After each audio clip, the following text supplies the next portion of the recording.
Virginia is home to more than 300 wineries. Together they produce wines as well known as Merlot and Chardonnay to lesser-known varieties like Viognier and Treminette.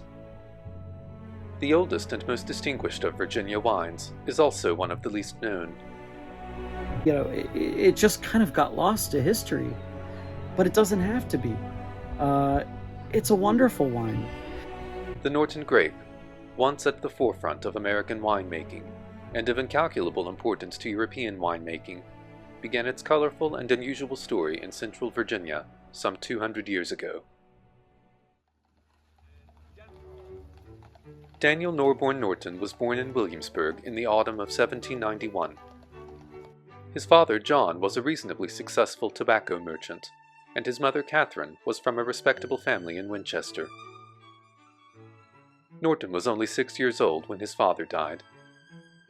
Not long afterward, his mother married again to the prestigious Colonel John Ambler, who moved them to Richmond, where they made home at the large octagon-shaped house that once stood here on the northwest corner of 12th and Clay Streets. A number of homes belonging to extended members of the Ambler family were close by in this fashionable neighborhood of Court End, just north of Capitol Square.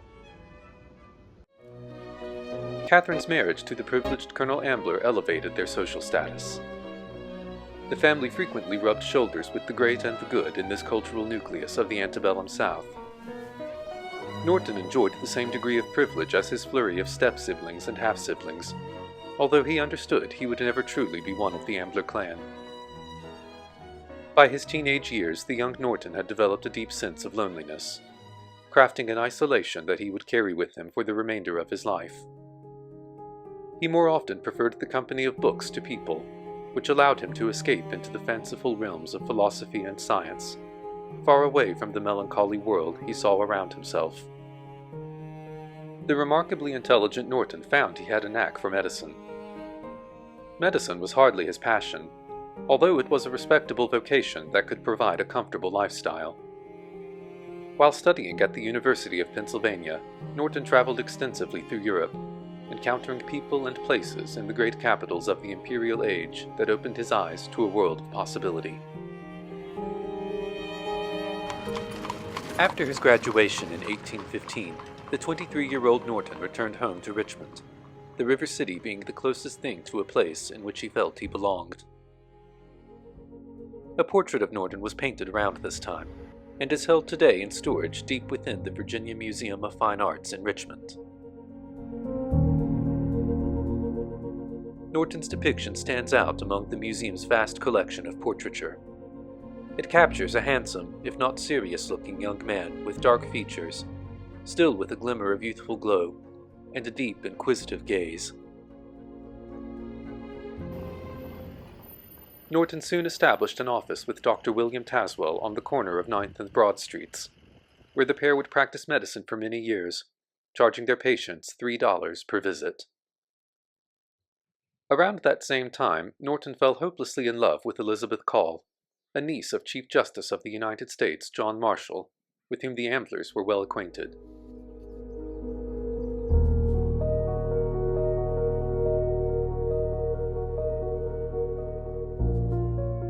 Her warm and gentle nature complemented the bookish and reserved Norton, and the two fell deeply in love, eventually marrying at St. John's Episcopal Church in Richmond.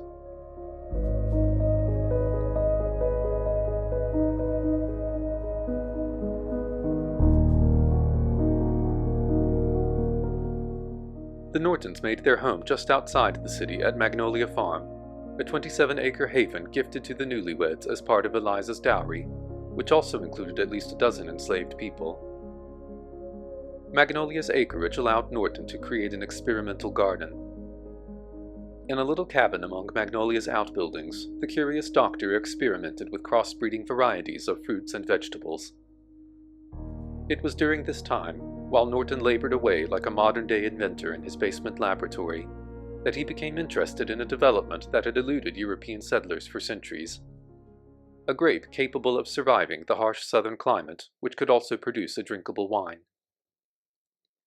European grapes were too delicate to withstand the oppressive summers and frigid winters in Virginia, and native grapes produced a wine so horrid that no one could drink it. Many had tried to crossbreed such a grape, from the first settlers at Jamestown to Thomas Jefferson, and all had failed. With a supportive wife, financial independence, and a quest to devote his powerful brilliance to, Norton's life was the happiest it had ever been. But happiness was fleeting. Eliza labored to deliver their first child in December of 1821. But the labor was difficult, and neither Eliza nor their child survived. Suddenly deprived of the love of his life and the promise of their future together, Norton spiraled into the darkest place he had yet been. He wrote to Eliza, "My only pleasure has been to fancy you still miss me, that your death was but a dream. Bound as I am to this spot of affliction, I am useless to myself and the world."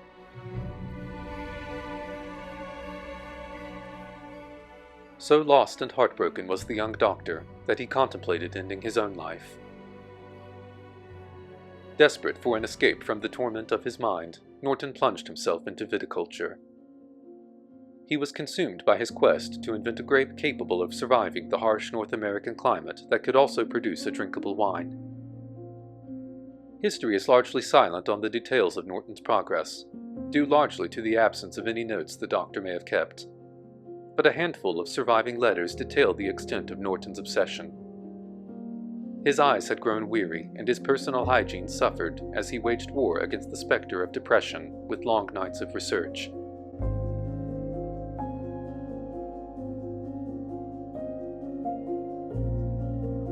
At last, one experiment produced an intriguing result. A cluster of grapes grown from an experimental cutting fermented into a liquid that was palatable. Not only was it palatable, its unique musky flavor was pleasant. So Norton has just a very different taste than a lot of other red wines. But the one thing that you can take away is that when you age Norton, it becomes a beautiful red wine. The grape, to some people, has a little bit of a grapey flavor. Some people call that foxiness, often associated with hybrid varietals. And a Norton, of course, is believed to be a cross-pollination of a wild North American grape with a French cultivar. It has notes of black currant, coffee, dark chocolate, a lot of the blackberries in there. Really fragrant, but it's just a beautiful palate. Satisfied that he had achieved what so many had sought for centuries, Norton set out to share his grape. His foray into commercial agriculture began with William Prince Jr., owner of the Linnaean Botanic Garden and Nurseries of Long Island, and purveyor of an immensely popular seed catalog. Prince's catalog was a cornucopia of plants created by horticulturists across the country, whose seedlings were sold far and wide to eager cultivators. Prince agreed that Norton's discovery was significant, and included it among the many new varieties of fruits in his 1822 catalog as Norton's Virginia seedling. Several years later, Prince acknowledged the gravity of Norton's discovery in his book, A Treatise on the Vine, further legitimizing Norton's grape as Vitis Nortoni. This very distinct variety owes its origin to Dr. D. N. Norton of Virginia, whose assiduity and devoted attention to the culture of the vine for a period of years place him among the distinguished connoisseurs of the subject. Having long noticed his immense aptitude, Eliza's uncle, Chief Justice John Marshall, repeatedly attempted to influence the eccentric doctor-turned-viticulturist to pursue a career in law or politics that was more suitable to his aristocratic upbringing. But Norton resisted. Practicing medicine provided an income that supported his creative pursuits, an arrangement he had no wish to change. By the early 1830s, Norton's grape had begun to spread across the eastern United States. Reviews were mixed. Some found the grape and the wine it produced to be harsh. Others appreciated the grape, and particularly the dark, musky wine it produced. Just as Norton's creation was beginning to flourish, its creator was fading. After a period of declining health, the rest that Norton had once prayed for many years earlier had come at last. The doctor was laid to rest in Shockoe Hill Cemetery in Richmond in 1842, not far from his mother and the Amblers, from whom he had paradoxically felt so distant as a young boy. After the doctor's death, Norton began spreading westward through the Appalachian Mountains and into the American heartland. The hardy, blight-resistant vines thrived in the rich virgin soil of the rolling hills. It was particularly well suited to the climate in Missouri, where German immigrants produced the grape and its wine with such zeal that Norton eventually became Missouri's state grape. In 1861, a Mr. Lamossi came forward and claimed that his father had discovered the grape in the wild on Cedar Island in Richmond sometime during the 1830s. With major publications sharing Lamossi's story, and with the long-dead Norton no longer around to dispute the claim, the Lamossi story gained traction. In a world that scarcely understood the implications of genetics and crossbreeding, the Lamossi story of chance discovery in the wild sounded more plausible to the common ear. At any rate, Lamossi's story soon overtook the truth, and for some time would remain the accepted origin story of Norton's Virginia. By the time the American Civil War came to a close in the spring of 1865, millions of lives had been upended. Property lay in ruins, and countless people were displaced. Battles had been won and lost, and ideologies created and destroyed.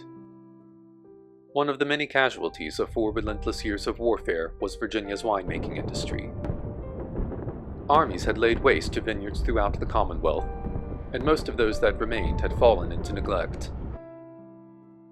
As Virginia's agricultural industry began to resume production in the years following the war, many vineyards chose instead to cultivate more conventional and profitable cash crops that could generate much-needed revenue. A small nucleus of Virginia winemakers chose to carry on with their craft, establishing the Monticello Wine Company in 1873. The company functioned as a cooperative that supported winemakers and encouraged plantings. The Norton grape was one of their favorites. Winemakers by this time were known to blend Norton with other grapes like Catawba, Delaware, and Concord to make the distinguished Virginia claret. But Norton was about to make a splash abroad.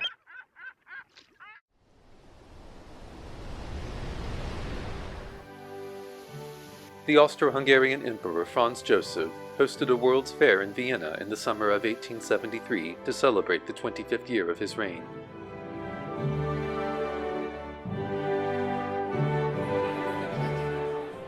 More than 7 million visitors beheld thousands of exhibits showcasing the endless wonders of the 19th century, from electric lights to Japanese art to steam engines.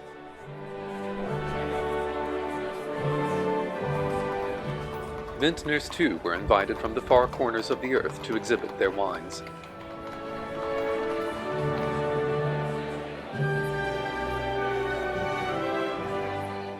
Heads turned as judges conferred a gold medal on the bottle of Norton's Virginia, having won the prestigious title, Best Red Wine of All Nations.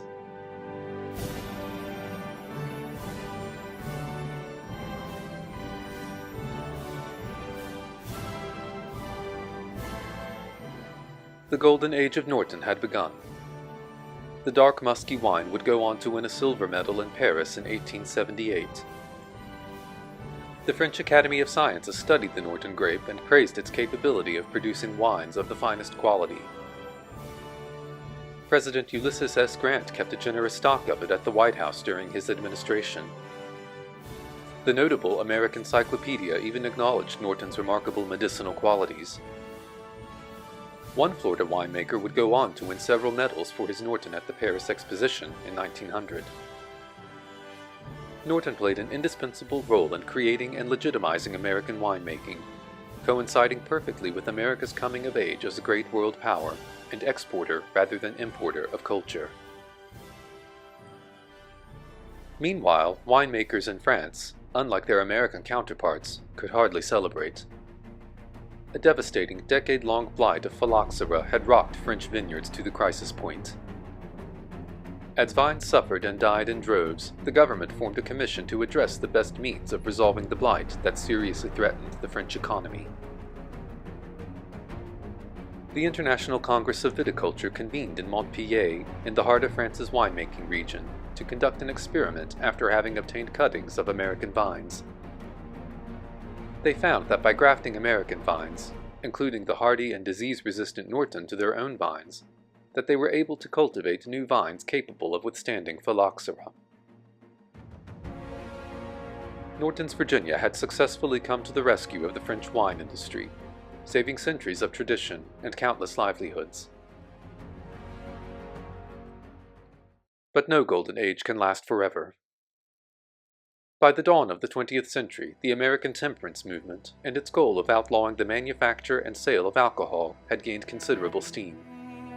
Temperance organizations, religious institutions, women's rights groups, and others had lobbied for decades for legislation to ban alcohol, and in 1919 they finally achieved a resounding victory. The death knell for American winemakers sounded when the Senate voted to pass the 18th Amendment with an overwhelming majority of 47 to just 8. Fear and misunderstanding had driven many Americans to believe that alcohol alone was the source of moral decay. Unlike today, alcohol addiction was commonly regarded as the result of weakness of character, rather than self-medication for treatable mental illnesses, as is often the case. Moreover, prejudice toward immigrants from Italy, Germany, France, and other cultures, whose traditions involved the consumption of alcoholic beverages, even in moderate and responsible amounts, had brought the United States to the doorstep of Prohibition. Vines in Virginia were pulled out of the ground. And it's really a shame, because Virginia was really becoming a known state for wine production prior to Prohibition. So we were really set back with that. Little regard was given for winemaking, as either an art form or an expression of heritage. Vines all across the country were pulled up and burned. Barrels and bottles were smashed open by federal agents. It seemed all at once that everything Norton and so many others had struggled to achieve was being sacrificed on the altar of fear.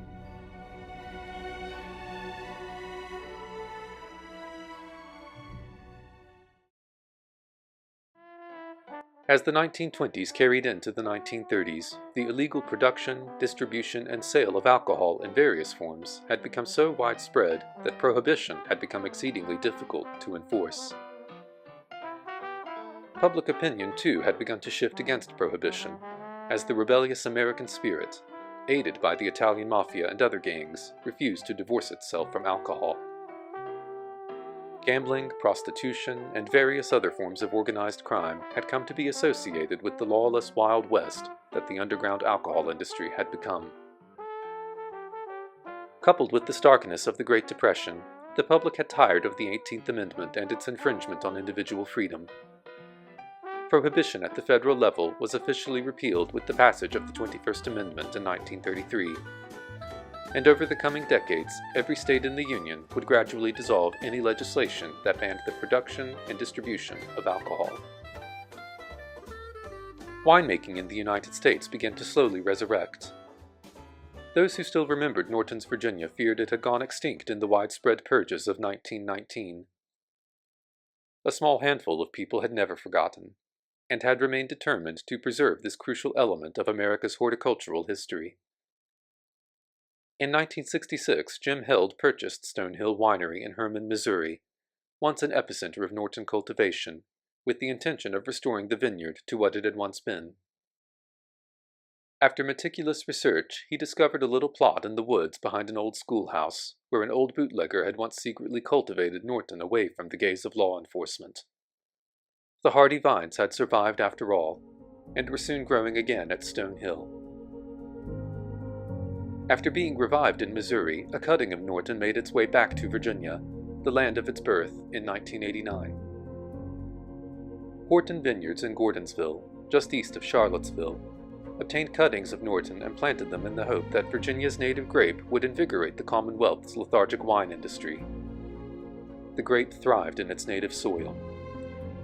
For 3 years, the vines endured the blistering summers and frigid winters, and in 1992, bottles of Norton were once again available in Virginia. Lexington Valley Vineyards in Rockbridge County is among a handful of Virginia wineries devoted to growing Norton. My parents both worked for the University of Missouri, and in Missouri, Norton is the state grape, and they loved it. So for my parents, they wanted to start this vineyard here, and that was the first grape they planted in the year 2000. So these vines that we have are now 24 years old. At that time, we were a small winery. We're still a small winery, but we only had a couple wines available. And Norton was still kind of maybe lesser known to some people than other wines. It actually, at our tasting room, is our best-selling wine. We sell more Norton than any other varietal, and we have 7 other options of wines that you can try here. Norton is at home here. It's happy here. It loves our climate. As we face climate change, as we look to grapes and varietals that are more sustainable, I believe grapes like Norton will become more popular. I think it's a little bit of a shame that we're not, embracing our native varietals like Norton, because it just produces such a nice wine. I think, for a lot of people, they may try a Norton and think, I don't know, that's very different. Maybe that's not for me. But what I would say to that is, don't just try one and assume you've had all Nortons out there. Just like any varietal, try some other ones. Try some aged ones, because aged Norton is fantastic. It can age up to 10 years, and it really produces a beautiful fine wine when it's given time in the bottle. It just kind of got lost to history, but it doesn't have to be.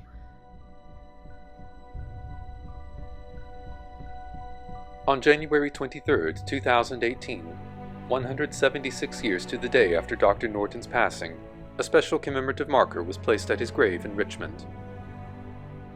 Financed largely by vineyards across Virginia, the marker immortalizes the legacy of Norton and his grape. The Richmond City Council proclaimed January 23rd as Dr. Daniel Norton Day in Richmond, and was followed by a push to have the day officially commemorated statewide.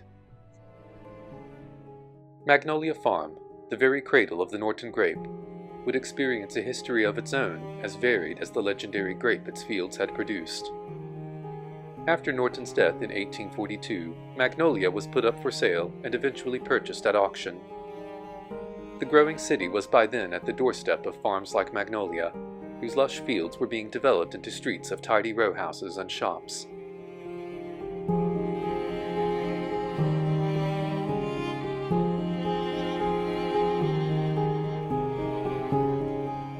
Magnolia's 27 acres were incorporated into Richmond's street grid, with row houses facing Broad Street and industrial sites behind. Over the years, a lumberyard, cement works, and various other enterprises operated on the former farmland. The Richmond, Fredericksburg, and Potomac Railroad's tracks cut their way into the city directly through what had once been the heart of Magnolia.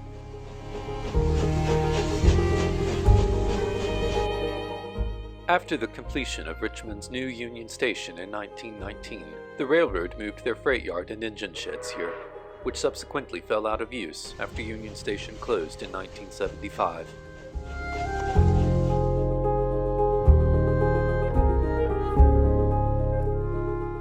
Today the site is occupied by a hardware store, surrounded by a lake of asphalt, with no discernible trace of either Magnolia Farm or its notable owner.